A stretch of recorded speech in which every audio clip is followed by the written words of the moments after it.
the Arts. My name is Lindsay Hamill. I'm the Manager of Education at UCR Arts, which is the California, the California Museum of Art of Photography and the Culver Center of the Arts. Before we get started with today's program and before I introduce our guests, we at UCR Arts would like to respectfully acknowledge and recognize our responsibility to the current and original caretakers of this land, water, and air, the Cahuilla, Gabrielino, Tongva, Luiseño, and Serrano peoples, and all of their ancestors and descendants, past, present, and future. Today, this meeting place is home to many Indigenous peoples from all over the world, including UCR faculty, students, and staff. And we are grateful to have the opportunity to live and work on these homelands. So I'm excited to introduce our guests for today. We have, for tonight's talk, we have Margie Haupt and Cuauhtemoc Paranda. And Margie Haupt is the Arts and Cultural Affairs Manager for the City of Riverside's Community and Economic Development Department. In her current position, she has oversight of the city's Arts Public Art Program, granting program for arts and culture grants and emerging artist grants, the Fox Foundation, the Fox Performing Arts Center and Entertainment Plaza, Riverside Municipal Auditorium. She's the liaison and representative to and for the arts community. She develops, designs, and implements innovative approaches to deliver events and programs, as well as has oversight of special events and sponsorship programs. Margie started at the City of Riverside in January 2006. In her previous position as project manager, she oversaw event and film permits, city sponsorship program, and all of city events, including grand openings, the Fox Foundation's inaugural gala, farmers market, and the city's signature event, the Mission Inn Hotel and Spa Festival of Lights. Margie's experience with local nonprofit organizations has helped her establish and maintain relationships among various civic and arts organizations. Cuauhtemoc Paranda is a PhD candidate in dance at UCR. They have an MFA in dance from Mills College and a BA in comparative studies in race and ethnicity from Stanford University.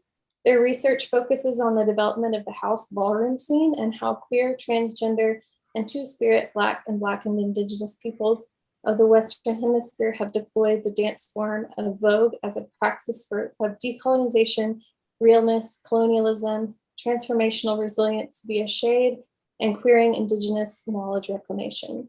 They walk and raise children as overall Prince Dante Lauren of the legendary House of Lauren International. Their studies have been supported by several fellowships, including the U.S. Department of Education, Native American Studies, graduate assistants, and areas of national need. Welcome, Cuauhtemoc and Margie. And our hosts for this panel are Sheila Bergman, UCR Arts Executive Director, and Douglas McCullough, UCR Arts Senior Curator. We're happy to announce that UCR Arts is now finally open with free admission, and you can reserve your tickets on our website, your free tickets. We have several exhibitions open right now, including the Facing Fire exhibition, which Doug curated, and an exhibition by our UCR MFAs called Bag of Cats, among others. So we hope to see you at the museum soon. And for now, I'll hand it over to Sheila to begin the conversation. Greetings, everyone. So glad that you can be here tonight to talk about the future of the arts in the city of Riverside and the vision that has been set forth in the city's new strategic plan. This is very exciting. Margie, do you mind if I just sort of pass it over to you to talk a little bit about the strategic plan? Because isn't this the first time that the arts have been included in the way that they've been included in any city plan in the history of Riverside? In regards to strategic plans, it is. And I was just looking at it again, and we are priority one. It's arts, culture, and recreation. And I've been here since 2006, and it's the first time in my history that arts has been a big component of a strategic plan. Previously, with our general plan 2025, we had a really good arts and culture element because we had a planning director that really believed very firmly in arts and arts being a part of the community. So I feel like he sort of set the groundwork for some of this. Then we got lost a little bit, and now we're coming back to that. And it's really exciting to see arts, culture, entertainment, and recreation being thought of first as part of the whole, instead of separately and then added in at a later point. So for me, that really stays true a couple of things. One is the electeds are aware of that, whether it be the mayor or the city council. Two, it means people are valuing in many different ways the economic impact that is brought by the creative workforce and the creative industry. And realizing, and I think it was happening beforehand, but I think COVID sort of elevated it, the effect of arts and culture in the quality of place and how that is much more important for people now. I think that people are recognizing what quality of place is for them and their families and their communities. And so I think that's an important part of it. And so we are part of for this strategic plan. This is the strategic plan for the next 5 years. And so every department, every staff member is focused in on this. And so it's just not a strategic plan that went to council, a work plan also went with it. So there's outlined key strategic measurements we want to make and do. And we'll talk about some of those tonight. But it really focuses in on, for me, sort of the motto I'm living with, and I have a pin on my desk, and it says art for all and all for art. And that's really what we want. And we want equity for anyone and everyone in our community in regards to arts and culture. We want diversity, whether that be in the type of programming, the cultural element, the type of art, whatever that happens to be. And we want the economic impact to be recognized, because arts, culture, and entertainment in the city of Riverside is a huge economic driver. And I think we've been undervalued for years, and it's exciting for this to be happening. And we have the support not only of the mayor and the council members, but we have the support of other large institutions like UCR, Arts, other art organization. We are. You have the Riverside Unified School District that had got an approval 2 years ago for an arts plan. You have the Riverside County Office of Education who's all on the board. So we're all sort of at the same time in the same place, which doesn't happen very often. So we're gonna move us forward. I just got a question, and normally I would save it to the end, but I saw it. Yes, we are. Okay. Yes, Charlotte, we are still the City of Arts and Innovation. Yes, we are. And really focusing on how we do that. And for us in our division and what we're doing, arts and innovation aren't separate. Like where you think arts and business, we think of it together. And we're thinking of how we do things together, either whether it's internal or external, of how we are going to accomplish this for the city of Riverside and our community. A quick follow-up question. I mean, I love the strategic plan language. The question is, I'm sure you've been having discussions already in City Hall and with all these different partners you mentioned, is what are the possibilities of implementing this over the next 5 years? Like, what's the range of things that are being talked about? Okay, so the work plan, that's what Margie gets evaluated on. The work plan is what staff are going to get evaluated on and saying, are we going to accomplish this? Now, some of these goals and priorities are aspirational in nature. We're going to have to stretch to meet them, but we as a community need to move ourselves forward in all aspects, whether it's about arts and culture, whether it's about homelessness, whether it's about business. We all have to do this together. And so we're going to have to work hard. It can't be us, the city, just doing it, coming down and saying, hey, we have this great idea, let's do this. Or, hey, we want to do a % for arts. That's in there. It very clearly states we are going to go after a % for arts. Now, how we're going to get there may not be easy, and we're going to need advocacy, and we're going to need people at every level of our community participating. So our goal is to accomplish these. And if you see when you go onto our city's website, there are different time periods. Obviously, some may take a couple years to get the groundswell to get it done. Some are happening now, really focusing on collaborations. We are doing that now, and making sure we are making the biggest bang for what we have, taking as my Girl Scout days come into play, using our resources wisely, partnering and looking for grants and opportunities as we move these steps forward. So we as city staff have an invested interest in it. We also have an invested interest in it because we helped develop these. So it wasn't just put upon by a council member, a supervisor. People participated in all levels of our organization, which I think is really key with anything we do, is having people integrated into it from the very beginning. And we did. So I think that's really key about this plan. Lots of people within the city structure were involved in it. And the council members and the mayor really listened and formulated into a plan that can move us forward. So we are going to accomplish them.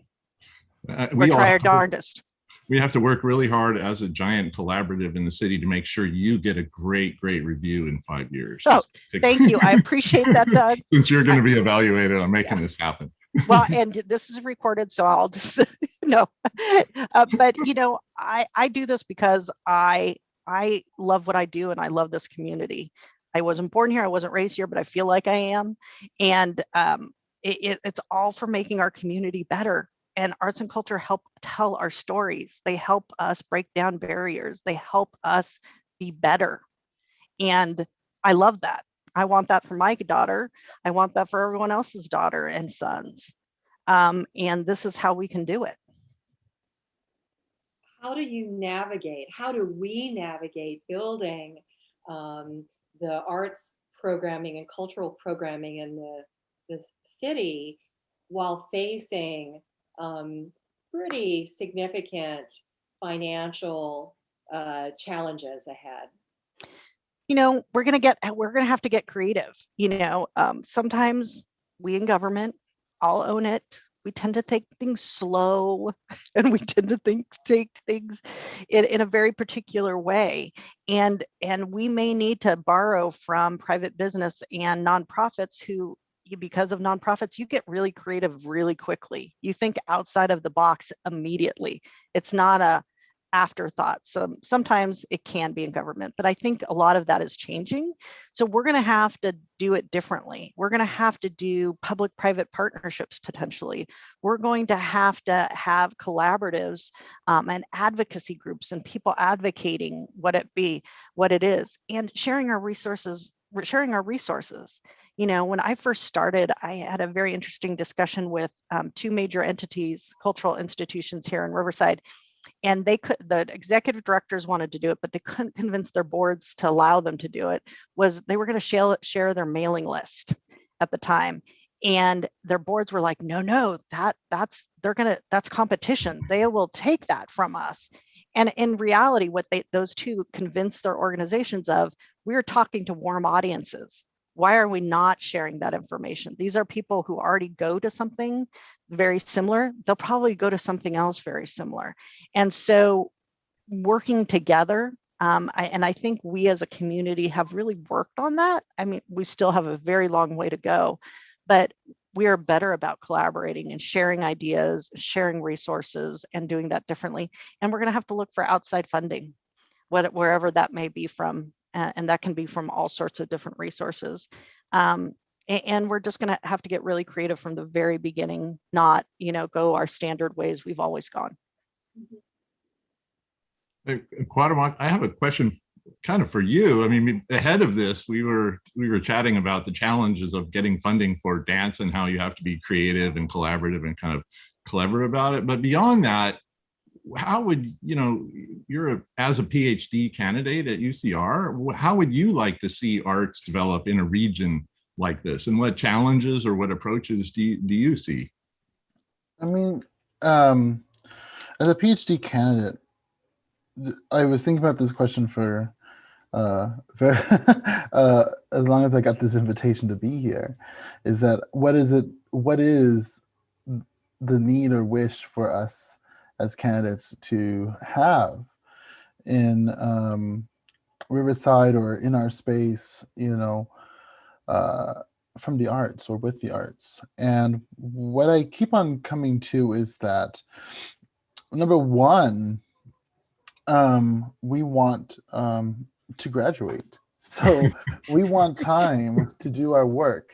We want time to write and read and, do that sort of work. But the other work that we want to do is, I really do believe, um, have ways of being engaged with the community and with projects that are not outlined by another kind of institution as someone's needs or some kind of uh, we just need to hire some artists to fill this product, to produce this one project and to direct this one thing. But the freedom to create our own projects and to be funded that way and to be entrusted with um, the freedom to find um, fellowships or to find possibilities within the communities that we can use our own expertise to create art out of or events out of. That is a lot to ask for and dream for. Um, but that's really, I think, the kind of freedom that we need as young scholars. And I also believe that there is a need for equity within um, within the arts, that there is more diversity within gender, that there is more diversity within the racial makeup of the artists who are producing work and who are being shown. And, Marjorie brought up homelessness, and I'm thinking about how can the arts be a way to also talk with those who help the housing unstable as a way to create some sort of collaboration or engagement that helps us rethink about um, our housing unstable population in our minds towards um, a better not only viewpoint or sense, but to destigmatize so that we can be open for new collaborations and engagement with problems and new kinds of belief and resilience of our community. That's really what I think about, is how can the arts be a mobilizing conduit to engage with our community when sometimes we are afraid to see what's there. And I look at students. There are so many institutions of higher education and just general students of all types in this area. It's rich, so it's a real resource. And you're talking about being embedded in the community and having a vibrant art scene really in the community. It's fabulous. Just playing off that, it part of what I feel like our responsibility is, like he was talking about it, and I was clicking off, like Inlandia Institute did a program, they received funding to help individuals who were homeless, without homes, to really talk about what their feelings, and had this project. And this book is magnificent. But also part of our role is to be a communicator and a collaborator, to connect those resources that you as a student might not know about because you're relatively new to the area, or just didn't think about it. So that's where also us as a city organization can help be a bridger, be the bridge for people and organizations to accomplish those things. Well, the two of you have begun to answer the question that I have, is how do we keep our scholars and our artists that are being educated within the community? How do we keep them in the community and staying here after higher education So they really help us to grow what we have here. And, I realize that there is a trajectory for a lot of the arts, traveling to New York or going to other cities, and that's part of growth and establishing a practice. But I would really hope that we could keep a significant percentage of our students within our colleges and universities here committed. We can really get them to commit to the Riverside community and the IE region. I think that would be great. Mhm. I think it's a lot of things. One is we as a community need to think about artists differently. They're not people you can call to help with a fundraiser, to help make a painting or a mosaic and just donate it for free. We as a community need to value them and their whatever their art is. And so and when I say we, I mean a global we, need to really think about them as a key economic driver in our community. So we need to value them both monetarily, with time, and with resources. So we need to pay for that. We need to participate with them. We need to listen to them. We created an arts plan, a separate arts plan many years ago, and there was no real in-depth discussion with artists and arts organization on how to achieve that. It just was come in, let's do this. We need to have honest dialogues with whatever it is in regards to art and with students and what they need, and figure out how we best can do that. And figure out a way, we as a community and we as the city need to figure out a way to make this funding happen no matter what our financial situation is, because in the hierarchy of health and safety, although I love us and I love what we do, health and safety is always going to come first, as it should, for many reasons. We are part of that health and safety, but so we need to figure out a way to have funding opportunities to do that, and we also need to provide grant opportunities to have a project, to have that creativity to do whatever art you want to do, and places to do that, places to live, places to work. We have to figure that out within our community. That's what I was going through my head here, is that I've watched, a lot of other places. I'll just bring up one, Santa Ana, where over time they really have developed this sort of artist collectives and live workspaces with support from the city, and a lot of kind of collaborative partnerships. But is that a possibility around here? That really would make a difference. I think it's going to have to be a private-public partnership for it to happen. But it was really interesting in some arts and cultural districts I've looked at across the country. One of the interesting things that, like, you'll see in LA in the arts district, it is now becoming cost prohibitive for artists who live there, who started the always arts. Always happens. But there's some interesting arts districts that, as they're creating themselves and doing that, part of any housing that comes in, they have to have artist housing, a certain percentage within the Beautiful. building they build, so that you have that sustainability element, which is also very key. A part of this plan is sustainability. And so then that artist or artists can live there as long as whatever that agreement is. And for me, that's a really interesting concept. It's sort of playing off that concept of low-income housing, but it's not. But it's creating an environment for artists to live and work there in regards to what they do. So I could live there, you could live there, but I may pay $5,000, they get it for $2,000, whatever. So they make it affordable, especially as if you're an up-and-coming artist, sometimes you're living hand to mouth, and we don't, so there's some interesting ways to do it, but I really think it's going to have to be a public-private partnership for it really to happen, because you have to have property owners who are interested in it. You have to have development and space to do it. And we're a landlocked city, we're cities surround us. So it's going to have to be all that creativity. And we have really key people within the city, like our planners. All of our planners are really in tune to arts and arts elements as they're looking at developments with developers, public works.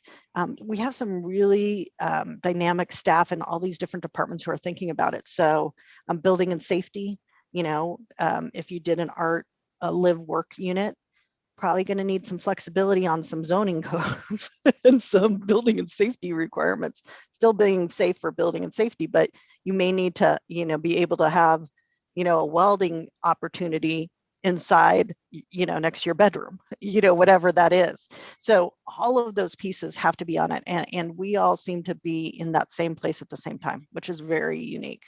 Right. One of the questions that came in from Nicholas Cologne was about how about a community art workspace or studios, which is exactly what you're talking about right now. Yeah.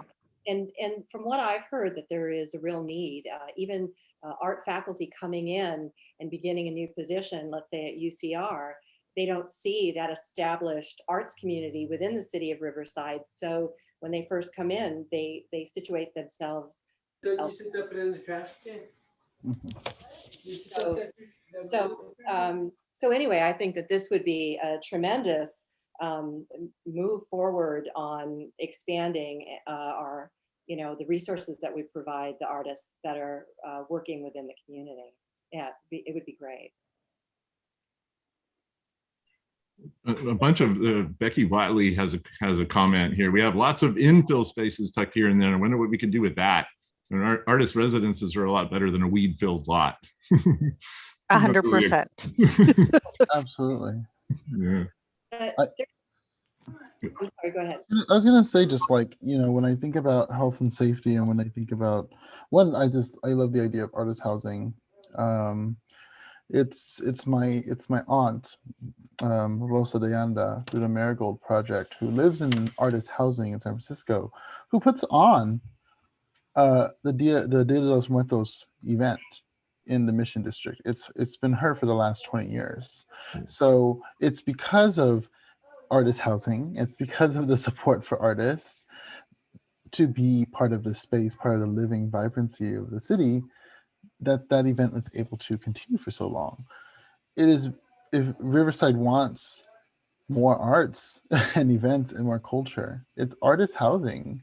It's stability in place that brings that continuity and that longevity. I honestly believe that.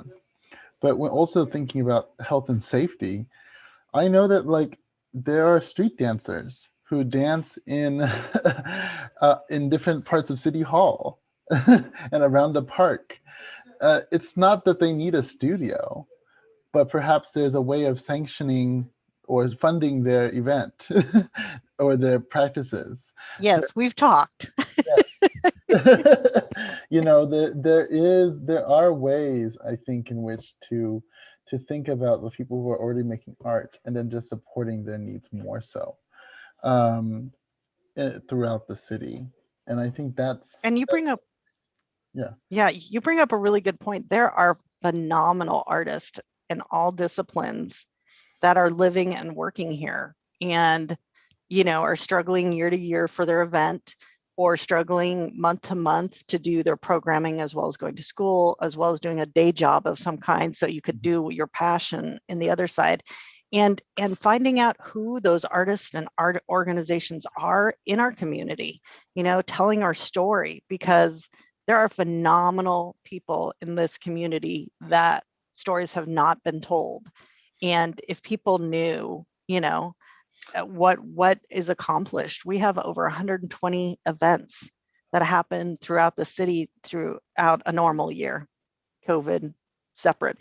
But, many of those are cultural events who bring great depth to our residents and our visitors.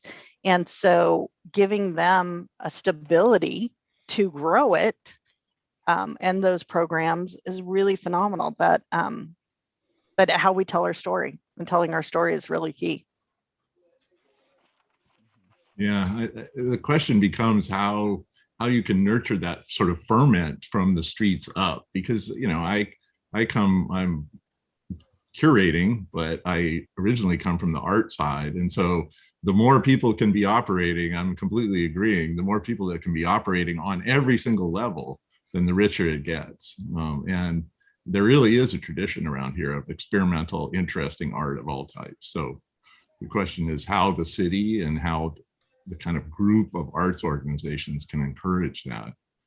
I mean, what a great opportunity for a young scholar, you know, to go out and collect oral histories, right? What a great idea for a class and with people who are studying history or just or like ethnographic methodologies as a way to go out and collect this information and to think and write with the city. I mean, these are collaborations that students and even faculty can work on to help identify who's here and how perhaps they are asking to expand the arts. Because it's also what is necessary is a praxis of listening, but it's hard to find and listen all the time when we are also doing all the strategic planning. And these are the kind of conversations that we're not always able to get others into our circles.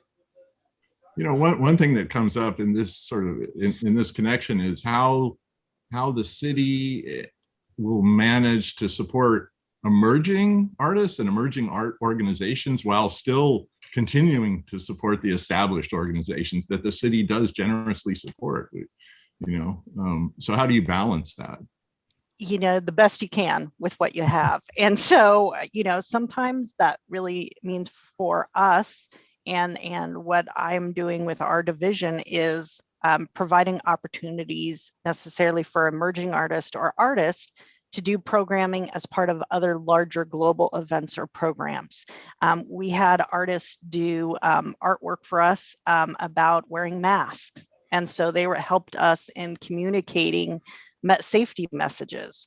Or we are, I'm in the process of finishing up with some great collaborators on my staff, and Cosme Cordova, who is a rock star, is helping me finish up some artwork for the new public library and really highlighting it. So purchasing artwork, we as a city can purchase artwork. And that's really been one of my focuses since I took this role is look, when I go on arts walk, I purchase artwork for City Hall or libraries or different things like that. So that's something we can do. It's small, but it ultimately can make an impact.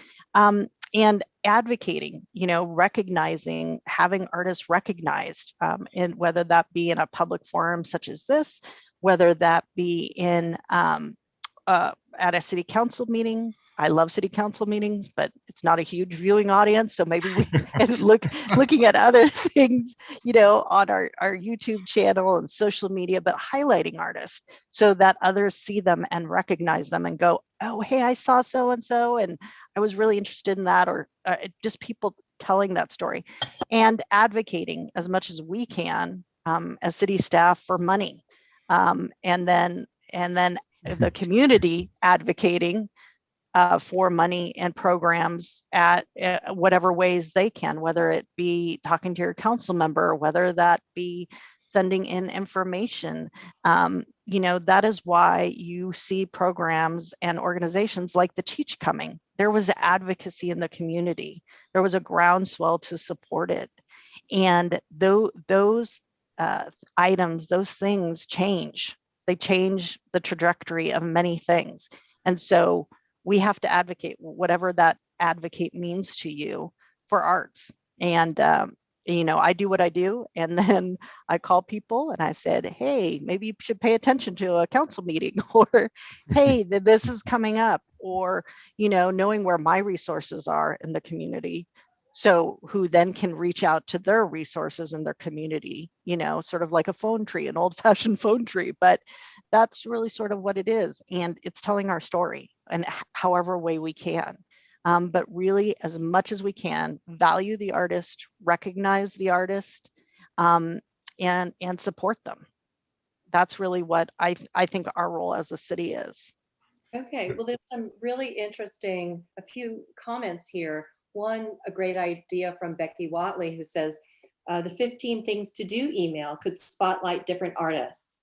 I think that's a great recommendation.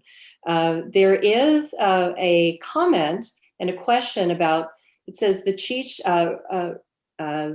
Museum and the Riverside Art Museum have forged into a powerful voice in the community. How will this affect the Riverside strategic plan? They're part of it. One is one of the things so they're going to be a part of it in the collaborations and what they do and what they accomplish, because they're going to add more vibrancy to our very diverse community. So anything that's an addition. So, and they're going to get really creative with their programming, whether it be for children who are 5 to people who are 95, whether it be a school age child or someone in college, or just someone visiting. They're going to add depth to what we have and the diversity of the programming that they do. So they're going to really be a new key player in our community, but it doesn't take away from the work of a local artist with a Chicano background. They'll play off well. We need all of it to help us elevate to the next level. So that's how it's sort of, I see how it's going to impact it. And thinking about the health and safety and the health and wellness and the security of everyone and every cultural institution. That affects whether people come down, if they feel safe at night. So making sure we're, doing what we need to do from a public safety standpoint to do what we need to in downtown or in around facilities. Mm-hmm. There was also another suggestion from Rose Manga, who says Riverside has many families who are empty nesters who may be willing to house emerging young artists for a period of time. I think that's a great idea. Rose, I'll call you about that.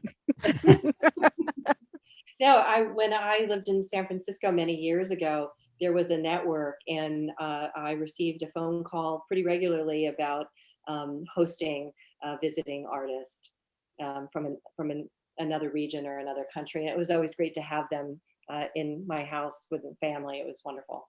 So great idea.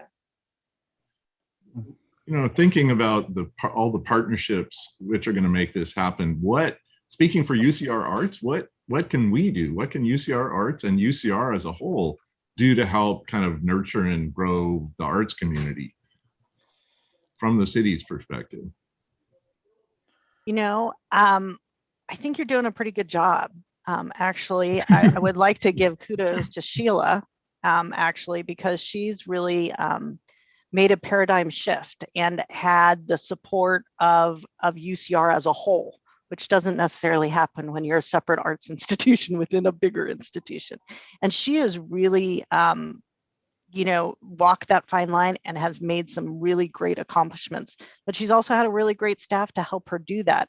So being open to collaboration, which Sheila is, because we've talked about things, but really connecting with the community in different ways. And the community for me is the whole community. That is all 80 square miles of us. It's just not right outside your building. It's in La Sierra, it's in Ward 4 in Orange Terrace, it's in the East Side, it's in Casablanca, it's in the Victoria Woods. And so really engaging the whole of our community.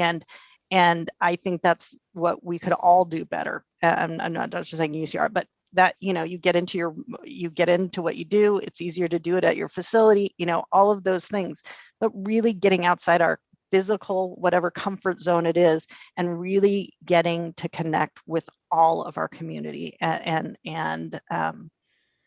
that's, I think, something all organizations, including us, can do better. Yeah, I think that during the pandemic, we definitely learned that lesson, is that we can engage with our community without having them come into our 4 walls of our museum or our art center. And we did that virtually, but we have to keep that going as we move forward.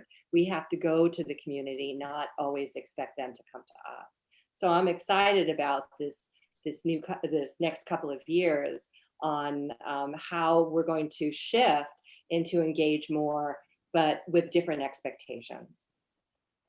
And thank you. I have a phenomenal staff. Oh, it is amazing. I'm in a phenomenal university.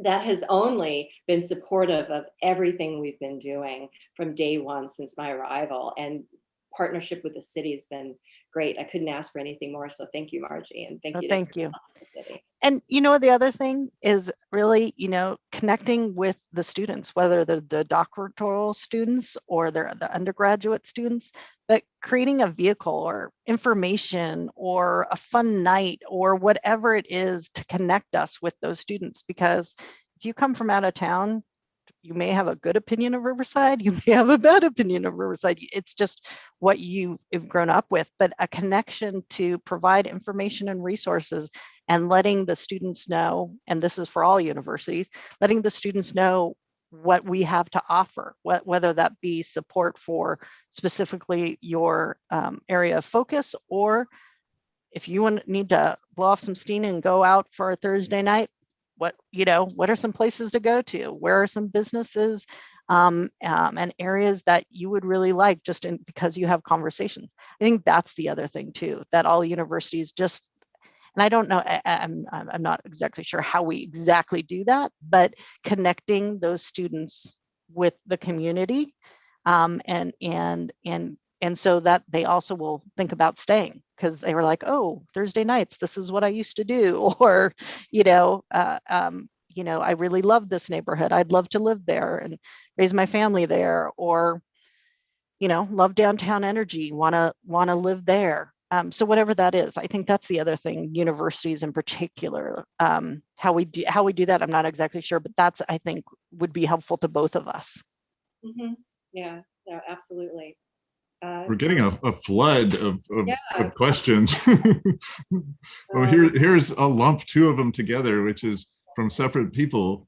How do community colleges and how does the Museum of Riverside fit into the strategic plan? So the Museum of Riverside is part of the strategic plan. In the arts, culture, and recreation, it's a collaborative of arts and cultural affairs through community and economic development, the library, the Museum of Riverside, and Park and Rec. So all four of us are working together. I probably will be a spokesperson for a lot of it, but all four of us are working together. So it's not separate and apart. And then the Museum of Riverside, we're going to have to move that forward. If we value that, we need to value that. And that means advocating for it and doing what we need to do. But they're also doing some really cool virtual programming. They're also documenting, what has happened in COVID. So we have a historical frame of reference in future years when none of us are here. So they're doing some very creative programming now. So they are a part of it as we move forward. And then same with the community colleges. For me, I think of RCCD as one of the four universities. So when I say universities, I'm including them as well.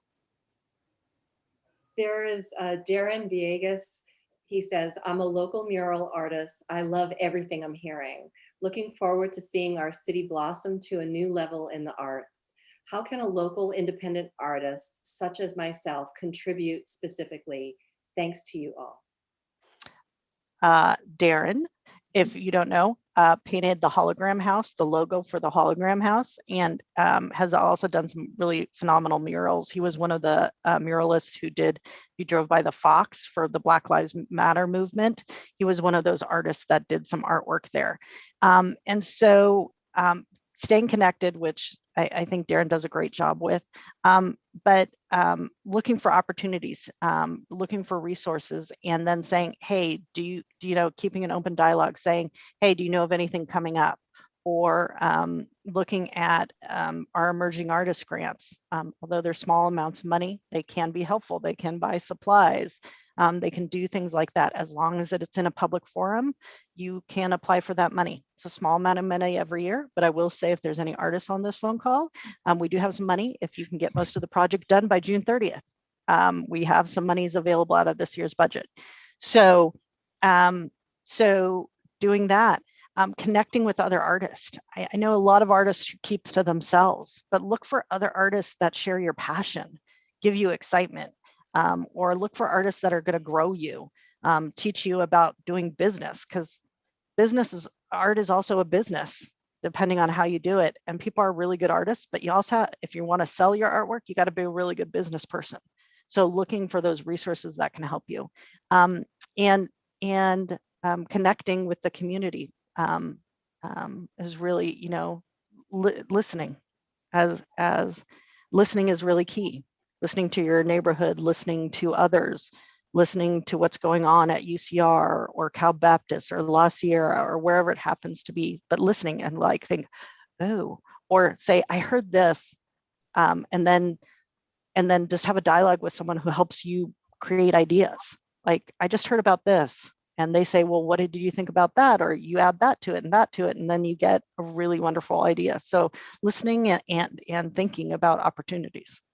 Yeah, it's seeing Riverside as an incubator. Mm-hmm. That's really what we're talking about here, is that this needs to be the place for, developing and collaboration. Individual. With a lot of it, you know, kind of the murals, or you're talking about the dance out in the streets and so on, is not confined to the galleries and the white wall spaces or the academic institutions, but everywhere and across the whole city. That's the vision that excites me. I don't know, a few years ago, I worked on a show at the CMP of In the Sunshine of Neglect, which was sort of a history of 50 or 60 years worth of photographers using this whole region as kind of a grounds for experiment. And that is definitely out in the streets, and a lot of really groundbreaking work in photography was done that really bent the trajectory of photo history in the US around here. So, you know, it's really possible, and it can really have impact.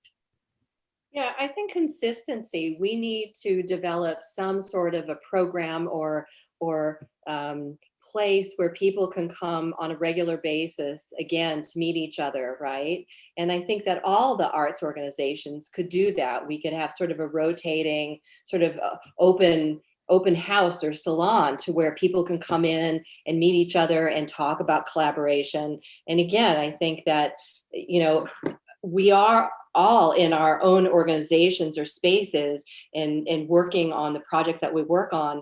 And then we occasionally get out, but we need to do that a lot more. But I think, Doug, we need to be a part of the solution for that within our community. And consistency, to me, is the most important thing, is that it can't be a one-off.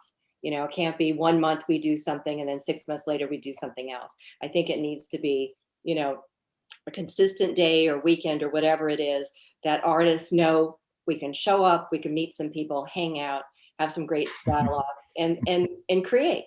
I think that also, like, not just consistency and through having it on a particular day, but also that there is a message of there's a commitment for like showing the development and incubating artists.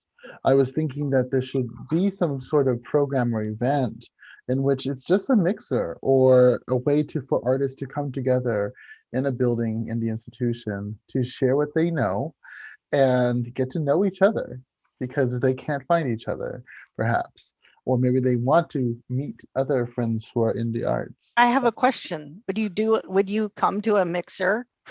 Oh, absolutely. At City Hall. I know you'd come to a mixer, but like if it was at City Hall, like as a government building. Oh yeah, I went to what was it, a drag show at City Hall, and I've been to dance practice at City Hall, and I've been to different, I think, talks at City Hall. Absolutely. Yeah. But for like that, I think of more of that as a little bit different, like a mixer to be comfortable in a governmental setting. That's how, I don't know. Maybe this is my Stanford upbringing, but I do enjoy going to mixers in fancy places, because I want to feel respected as an artist and somebody who contributes, right? That's part of our need as artists or as people, is to be recognized, particularly people who are not often recognized or seen. Yeah, I have an idea. I'm going to call you because I now have an idea I want to do. I'm going to call you. Absolutely. Yeah, I agree. Consistency, support, respect, honoring, and at that point, people respond. I mean, that's part of what has happened, I think, with the sort of groundswell that surrounded the quick emergence of RAM and the Cheech as this community kind of blossom of support is that it's so diverse, it's so embracing, it's so embedded in the community itself that it just, that respect was in there. People respond to that. Absolutely. We I all mean, do. I was also thinking, you know, that it like, because it was Marjorie who brought up recognition, and I was thinking about what's behind recognition, but also from my ballroom experience, we give out trophies all the time at balls. Like that's why we go to the balls, for the trophies. Who's going to be deemed? Who's going to elevate to the next level? But does Riverside have arts awards that we give out to our community members or artists, however large or small? That's the kind of, you know, recognition that needs to be perhaps more publicized. This is the Artist Award for an artist who was supposed to get it last March and haven't been able to get it back at City Council. So we have, but actually we now have a new mayor. And so I'm trying to think, you know, that the connection she can have and maybe rethinking it. But we have in the past and we will again. I'm thinking this may be the time to retool it and do that. But definitely that will be a part of that in some shape or form. And you're right about trophies. I was in Girl Scouts. People do anything for a t-shirt.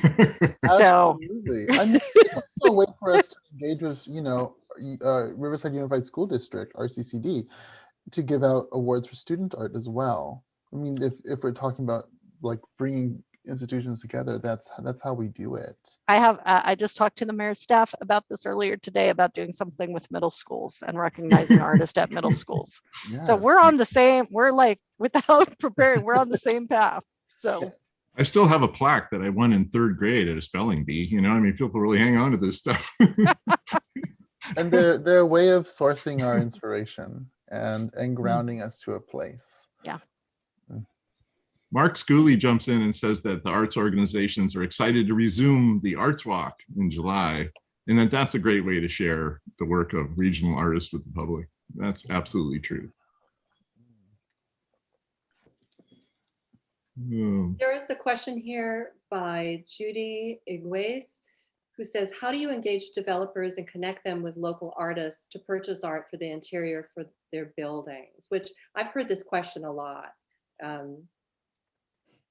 So, you know, there's different ways to do that. One is to connect them with resources and larger institutions or galleries. You know, one is through our planners who do a pretty good job of connecting them. The planners now, which 4 years ago, I'd get a call from a planner once a month. I sometimes get calls from planners down in our department once a week. So, you know, just connecting us with the developer and then connecting them with resources, sort of the style, what they're looking for, maybe some helpful hints of people or things to think about. So it's also me making sure I'm knowledgeable and now working with my staff because we're retooling a bit to make sure that they're knowledgeable. So that's sort of the simple way to do it. But we're also, you know, put a public art policy and a program together. We are the City of Arts and Innovation, and we don't have one, but we will soon. You know, having some structure to that, but also creating a directory, a collaborative of information, which we're in the process of, that anyone can do it, whether it be a city planner or Doug, who's doing some research on something and wants to find someone who teaches violin or wants to find a gallery.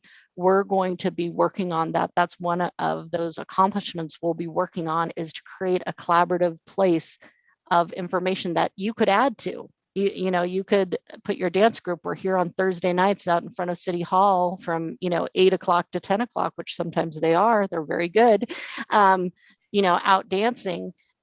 So whether it be informal or formal, that we can have all of that information. So we're working to create that resource for anyone in the community that could use that. So that will be another way. Mm-hmm. But, you know, connecting with, you know, some of the art institutions and places and people that you have access to. Mm-hmm.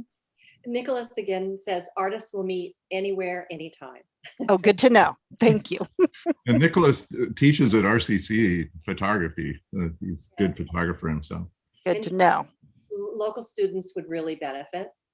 And I agree. Connie Ransom says that there were 2 arts forums that were held in the Ocularium, which is a space within our Museum of Photography around 1992. And one of the goals was to achieve cooperation between the numerous arts institutions in Riverside. And her comment is, obviously it did not happen. Having the city involved will hopefully help. Is there a way to make these plans known within all of the neighborhoods within Riverside? Yes, I think so. I think there is a way. I think first we need to get as many arts institutions together as we can, because it's not just about downtown. It's about all the arts programming that's happening and cultural programming. It includes California State Historic Park. It includes March Air Force Air Reserve Museum. Although it's technically a little outside city limits, they definitely are a draw for our community. It's UCR, it's Cal Baptist, it's La Sierra. And so how we partner that together, that's a huge monster of, to gather all of that. But I think there is a way. We also have a pretty good structure of our neighborhood programs. So we have 26 distinct neighborhood programs, and we have a great neighborhood division that can get information and resources out. I think also social media is a great forum of getting information out through Twitter, Instagram. My daughter's got me hooked on TikTok, whatever it is. There are some really good ways that we all can benefit from. So I think we can get our message out much better than we could before. And the people are in tune to all different resources, but we're probably still going to struggle. It's still going to need to have the conversation saying, Sheila, to Margie, why don't you come with me to this thing? Or, and still that personal touch. I as a 22-year-old, if I was an artist, I would not have gone to a mixer by myself. I would have had to have someone come with me or someone invite me. And so making still that personal connection to come and be there and be a part of that. So, and we have a great opportunity for cultural tourism here in the city.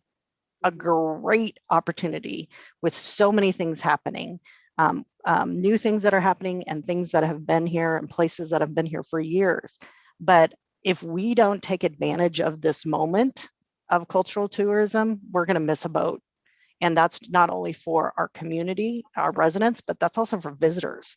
And all of those pieces are really key. And a cultural tourism, I think, can be a really key aspect for us in sharing our story, and economic impact to our community, a great diversity element to our community, and equity, because we can provide all things, not many things to many people, and in different ways. So I think that's really a key area too that we'll need to focus on to have that work for all of these institutions. John Machado said, we hope you will take a look at the Inland Empire Arts Directory. And there's a link here in the Q&A. And Charlotte McKenzie said, Riverside community players would love to have a better way to communicate with the local universities and performers for our auditions and events that we hold. Is there a network we should be linking into to get more people seeing our call for auditions and events? There's some individual groups and organizations that, Charlotte, if you reach out to me, I think you have my email, if you reach out to me, that we can connect you with. And then also getting in touch with the student organizations at the universities. In my old life in nonprofit world, when I was with Special Olympics, I would pay $200 to put in a flyer in every student organization at UCR. And you got to put a flyer in all of their box. Now do it in an electronic way, but those networks, although they're official networks, but they're unofficial networks, they also are really good resources and connections. Our insect fair has grown from 5 tables of grad students out with their bugs in front of the museum to a 25,000 person event, having people cook with bugs, opportunities for 20+ grad students. And it's the grad a student organization that did it. The university has supported and done all of that, but it is run and done with us in collaboration with us by the student organizations. So that's really, those unofficial ways are sometimes even better to use than going to, the theater program directly, because again, probably similar to lower education, K through 12 education, they have a lot to get done with their students in a certain amount of time. So sometimes it's those unofficial ways that are really helpful as well. Thank you. And thank you, Anthony Small, for this comment. This program was excellent. Thank you for all your sustained efforts. He's the Executive Director of Music Preserve Foundation and City of Dana Point Arts and Culture Commissioner. Thank you. Yeah, thank you. I know, I love this. This is part Q&A, part discussion, and part brainstorming on how to make all this happen and have all these connections happen, which is pretty marvelous. Maybe we should do this regularly too. I know. Yeah. Well, we're at the end. Oh, Charlotte McKenzie says, absolutely, we should do this regularly. And maybe it's the four of us and then we add a guest speaker in with us. Right. Absolutely. Right. Well, I'd love a whole, a series of programs also with graduate students. Oh, I love that. I know. To have the graduate students talk about their practice and their work and scholarship, and then talk about what we can do to support them and what we can do to connect them with our community and the city. And what about like an angel network type of thing? Like they do for businesses, like incubators, like they come and do their presentations and, potentially you have funders in there. We may not be funders. Some of us may be, but some of us might not be. But it's like, oh, did you think about so-and-so? Like you can get ideas to grow your idea. Like it's potential collaborators also that we're looking for as graduate students. Yeah, but like an angel network, like they do presentations or different things and that'd be fun. I like that. The arts. I think we need some dance too, for sure. Oh, absolutely. Absolutely. I was thinking as I was reading one of the comments, just, there needs to be more than just art walk, bringing people into the institution. I know that the dance department has, through our West African dance, the sector of our department has has dance festivals, has music festivals. It's through festivals that these are possible at UCR. But it would be the more and more that we can open up the institution to bring artists in as artists in residence, short or long, allows us, enriches our school, enriches our departments, and enriches our studies, and enriches the community if we can engage with who's here. Mm-hmm. Yeah. Right. Cool. Right. So I think we've hit the end of the program. Thank you all for participating. Yes, let's pick this up again, and let's do this on a regular basis and mix it up in terms of who's sitting around the table, the Zoom table talking, and let's keep this going. Yes. I think it's great. I think it's wonderful for everyone involved and gets people thinking and listening. And that's really key. Yeah. Thank you so much for this opportunity and for this time to sit with y'all. Thank you. Thank you so much. Thank you to our panelists and thank you to the audience for participating. We obviously have a lot of people excited about growing the arts in Riverside. We've had a flurry of questions and comments. So I look forward to continuing this conversation through future programs. Third Thursday talks are made possible with the generous support from the Marjorie and Glenn Thomas Memorial Fund. So we're very grateful for that. Again, thank you